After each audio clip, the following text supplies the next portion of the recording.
मौजूद है इस समय जनपद हापुड़ के थाना देहात, जहां पर देखा गया कि एक संपूर्ण कथा, श्री राम कथा, जहां पर 100 हवन कुंड का भी आयोजन किया गया और उसमें जो हवन किया गया लगातार ये 9 तारीख से लेकर के 16 तारीख तक दिसंबर तक किया गया। उसके बाद 8 तारीख से और जो है 16 तारीख तक जो है श्री राम कथा का भी आयोजन हुआ और उसमें बहुत सारे लोग जो यहाँ पर मौजूद रहे। कहा जाएगा कि लाखों लोग यहाँ पर मौजूद थे। तो हम बात करेंगे आचार्य जी जो श्री जी महाराज हैं, हम उनसे बात करेंगे और लोग भी बैठे हैं, हम उनसे भी बात करेंगे। तो कैसे पूजन हुआ, किस तरह से शुरुआत हुई, तो हम बात करेंगे। हर हर महादेव। आपका स्वागत है हमारे चैनल में। बताएं कि जो यहाँ पर शुरुआत हुई तो किस तरह से हुई, कैसे? ये पहले से भगवान गुप्तेश्वर महादेव का मंदिर यहाँ स्थापित है और उन्हीं के सानिध्य में, क्योंकि ऋषि आश्रम के 5 वर्ष पूर्ण होने पर नवंबर महीने में 5 वर्ष पूर्ण हुए हैं आश्रम की स्थापना को, इसलिए यहाँ पर 7 नवंबर से 16 नवंबर तक 100 कुंडीय श्री शिव शक्ति महायज्ञ और दिव्य श्री राम कथा का आयोजन हुआ और इसमें बड़े दूर दूर से भक्तों ने आकर के भाग लिया। सभी का सहयोग प्रदान हुआ, सभी के सकारात्मक सहयोग के कारण ही यह आयोजन पूर्ण रूप से सफल हुआ और सिद्ध हुआ। तो कहा जाएगा कि सनातन को इससे और बड़ी जो है वो शुद्धि मिली कि जैसे कि लोग कहते हैं कि प्रेत आत्माएं होती हैं, वो होती हैं, शुद्धिकरण होने के पश्चात सब कुछ शुद्ध हो जाता है। तो इस बारे में ही कहें। नहीं, जहाँ यज्ञादि कर्म होते हैं वहाँ जो नेगेटिविटी है अथवा नकारात्मक शक्ति जितनी भी है, एनर्जी है, वो स्वतः ही नष्ट हो जाती है।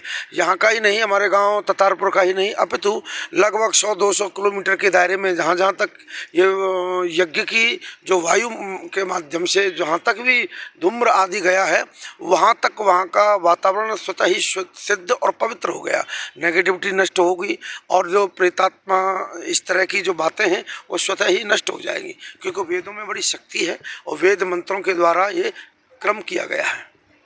कहा जाए कि लाखों लोग यहाँ पर आए, लाखों लोगों के लिए भंडारा किया गया, भोजन की व्यवस्था की गई, जलपान की व्यवस्था की गई। तो कैसा लगा कि इतने लोग यहाँ पर पहुँचे, दूर दराज से लोग पहुँचे। तो हम वो लोग भी हैं यहाँ, हम उनसे भी बात करेंगे। तो बात करेंगे हम अभी। क्या नाम है आपका? शैलेंद्र चौधरी, ग्राम ततारपुर। तो हमें बताएं जी कि यहाँ पर जो यज्ञ हुआ और पूजा की गई और श्री राम कथा कही गई, तो कैसे कहेगी, क्या था पूरा मामला? पूरा मामला ये था, हमारे गुरुजी हैं श्री ऋषि जी, जिन्होंने इस मंदिर की स्थापना की और संकल्प लिया था जब हमारे मंदिर को 5 वर्ष पूर्ण हो जाएंगे तब हम यहाँ 100 कुंडिया हवन कराएंगे और वो 100 कुंडिया हवन यहाँ पर संपन्न हुआ जी। सभी लोगों को उसका संपूर्ण फायदा मिलेगा। तो अभी बता रहे थे कि जैसे कि यहाँ पर मंदिर विराजमान हुआ और ये श्री जी महाराज हैं जो उनके द्वारा ये मंदिर विराजमान किया गया, यहाँ पर जो धरती पर ये मंदिर बनवाया गया और उसके द्वारा उनके 5 साल पूरे होने पर यह आयोजन किया गया। तो हमारे साथ मौजूद हैं और भी लोग, उनसे भी बात करेंगे। आपका नाम जान सकते हैं? मेरा नाम योगिंदर सिंह, गांव ततारपुर। यहाँ पर ये जो 100 कुंडीय यज्ञ हुआ है, राम कथा हुई है, ये ऋषि जी महाराज के सौजन्य से और गांव के और आसपास के जितने लोग हैं सब ने सहयोग किया इसमें।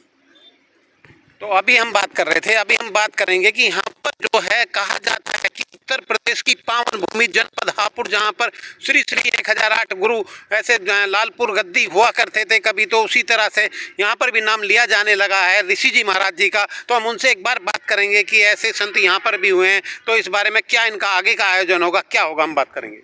देखिए, हमारे भारत की भूमि जो है वो सिद्धों की, संतों की, महात्माओं की, महापुरुषों की भूमि रही है, इसलिए यह जो है भारत की भूमि, इसमें देवता भी निवास करते हैं और देवता भी यहाँ अवतार लेने के लिए, जन्म लेने के लिए लालायित रहते हैं, क्योंकि भारत की भूमि कर्म भूमि है, देव भूमि है और हमारा धर्म जो है धर्मो रक्षति रक्षता, हम धर्म के लिए कार्य करें। हमारा सनातन वैदिक जो धर्म है वो सभी को एक होना सिखाता है, सभी के साथ सहिष्णुता का भाव सिखाता है, शांति से रहें।